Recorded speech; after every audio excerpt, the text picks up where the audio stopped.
So what's up, Heather? What's up, B? Well, we want to welcome everyone back to Tortured Bourbon, because today we're kicking off something brand new. The series where bold pours meet questionable decisions. Welcome to the very first episode of Poor Decisions Wednesday. If you've ever stood in front of your bourbon shelf and said, this could go either way, this series is for you. And before you start making your poor decisions, we want you to make a solid one. Like this video, subscribe to the channel, and then follow us on all the socials. That would be Instagram, Facebook, and X. The platform where Heather posts cool reels and I just sit and yell into the void. How is that different from just your day-to-day? Sometimes I nap. It's because you're a Gen Xer and you think hashtags are a government conspiracy. You're just always mad. There's just this simmering anger, all you Gen Xers. It's just angst. It's just a little angsty all the time. It's just, Because you always got hot in that flannel that you wore all the time. I look good in that flannel. Hot and irritated. Yeah. Those in your Chuck Taylors. Look, no arch. Is it the lack of arch support in the Chuck Taylors? So your feet were sore. You were hot from the flannel. When you're skateboarding, you gotta have flat shoes. I need to know how many times you skateboarded in your Chuck Taylors. A lot in my Vans, but that's beside the point. Whether you believe I ever skateboarded or rode a BMX or did any of that, I really miss the days where sharing meant I made a mixtape for someone and handed it to them. So you don't like when sharing is like sharing a social media post. God, that's not sharing. That's just making yourself feel important by clicking something. Sharing is caring. Sure it is. So today we are going to share and care. We're going to share with Absolutely. you all. Our very first Poor Decision Wednesday is going to be Evan Williams Single Barrel Vintage. Now, Evan Williams is named after a Welsh immigrant who supposedly started distilling bourbon commercially in Louisville back in 1783. I'm sure he did. Now, believe it or not, there's debate about this and how Shocker. true it is. But but whether or not the story is true or not, it has stuck. And now it's one of the biggest bourbon brands in the world. It's owned by Heaven Hill. We've heard of them. Just a few times. Unlike their black label or their bottled in bond, this one is their fancy bottle. It is vintage, dated, single barrel, and it's hand labeled. Our bottle was barreled in 2015 and then bottled in 2024, putting it around 9 years old. It comes in at 86.6 proof, and it's got all those cool trimmings we like to see on a bottle, like the barrel number, the bottling date, and of course the master distiller's signature. Fancy. Yep. It's becoming a little harder to find, actually. It's mostly now a Kentucky-only release. So if you've got one, treat it well and treat it judiciously. Mm-hmm. Or do what we do. Drink it on camera and hope for the best. Yeah, we picked this bottle up in the great state of Maryland. You did. You and producer Katie. That's right, on the way to Pennsylvania. And we've held on to it, and I've actually seen it in a local ABC store. I'm shocked. Yeah, I'm shocked too. I'm shocked. I don't know what We've we've only done. tried this once before today, right? We've never cracked this. This is a new crack. This is a I new couldn't remember. crack. I thought maybe we had it one time. No. Nope, this is a kickoff.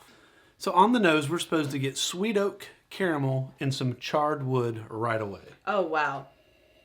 The sweet oak and the charred wood is absolutely there. Yep, absolutely. And that overpowers, to me, I mean... A potential vanilla To me, or caramel smell. I just agree. keep getting the charred. I was about wood. to say the charred wood is so strong. Yep. You're absolutely right. Some people get a little bit of vanilla, some apple or citrus. I don't as much. Like B said, the char is very strong and it kind of masks some other things. But it could be if we sat here and had several pours of this and we got used to that first strong smell, maybe we'd get something else. But you're right, and that's why I like to we keep sniffing it as we talk about it to see if it pulls some other things out. I mean, it is warm and inviting. Yeah, that's absolutely warm and inviting. Yeah, I could drink it beside a fire, absolutely, with my grandma's apple pie. If your grandma had a bourbon problem. That would be the day. My grandmother's a teetotaler, so if that starts happening, we have bigger issues. Yeah, this show's really gone off the hinges. All right, when we do taste this, which is about to happen, because we're going to do this just for you. Not for us at all. Nope, we hate this, actually. Yeah. Sweet oak and vanilla. Maybe some honey and toffee. This is where they just start throwing things, you know. Yeah. Maybe some apple, maybe some raisin, some dried fruit. They do say that the spice notes are going to be black pepper and some cinnamon. You're always good at pulling out the black pepper. We'll see.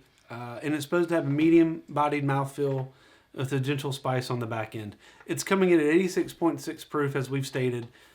We've been hitting some things a little heavier lately. Yeah. But our producer, Katie, was good enough to start us off with a Basil Hayden. 80 proof. So hopefully this hasn't overpowered it. Set the palate? Yeah, and the palate on the basil's pretty calm and inviting. So Yeah. this should knock us out. All right.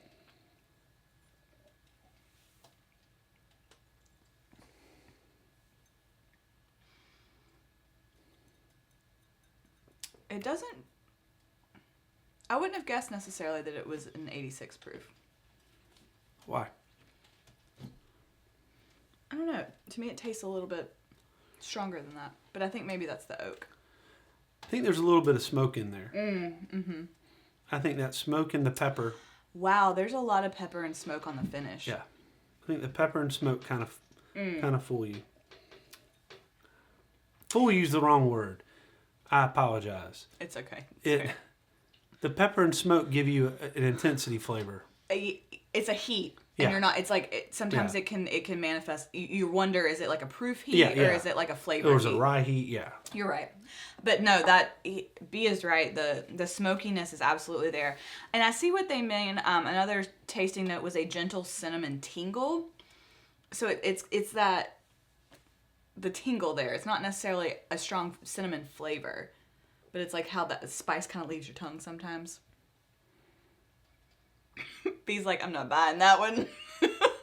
No, I get pepper on the back end. I get, this is not it's not overly sweet on the front. No, this one, not one I would describe as sweet.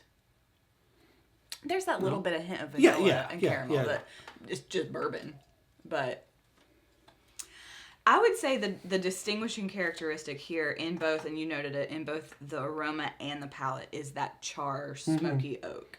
That carries. I wouldn't label it as super complex. But it is smooth. Oh, yeah. But I'm saying I wouldn't... No. Complex is not the word. It's smooth while being smoky, which is nice. Mm-hmm. Which is nice. If you like a hint of smoky flavor, like B said, with a little bit of a lower proof and a smooth profile, this is a good one for you. I think it's a very good one to drink neat. And it's under $40. Yeah, so you're getting somewhere between an 8 and 10 year old single barrel For $40. for less than $40. With tax, probably $40. So price wise, It's on point. yeah.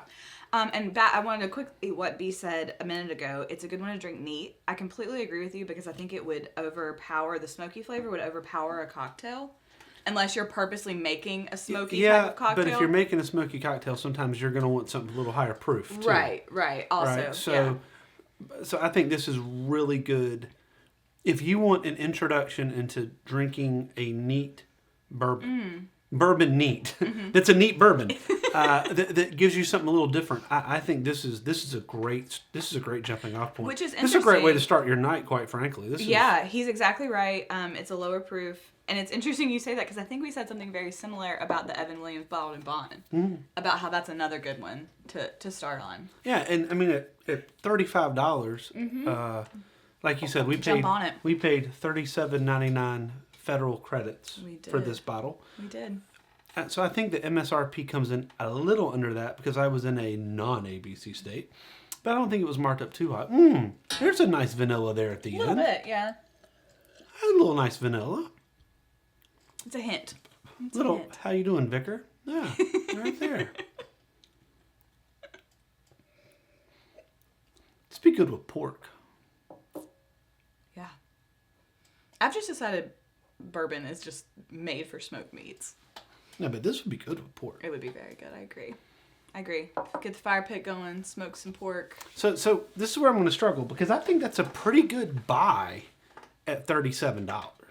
I think that's do you remember way back? The chicken feed The fine? chicken feed fine? I think it's a chicken feed fine. I think it is too. That's exactly right. I think it probably a dog will hunt, but I think it's a chicken feed It's fine. one of those dog we will. describe as hitting above its pay grade. I absolutely do think it is. I mean, It's enjoyable. We have a couple viewers that I think would like that, knowing their flavor. We do have a couple viewers, and we do think they would like it. Both Actually, those things are Tyler, true. I know I can name drop you. Tyler, you should You grab should a get bottle a of bottle of this. that, yeah. I think you might like it, and Aaron too. They're for its price point, yeah. And you could fool someone into thinking it costs a little more than that. Oh, throw that in a decanter in there. yeah. It's the Evan Williams name that's gonna give it away. If you have a friend who's particularly pretentious about bourbon, put something like this in a decanter. Say you got something real special that you're only gonna pour a little bit because you really have an investment in it, and then see where they go from there.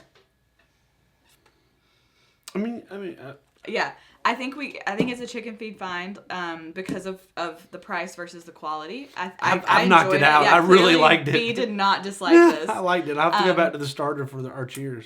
It was really enjoyable. Like that smoky flavor. It was a good, like B said, it was a good one to start with. Start your evening with. Yes. Yeah, for sure.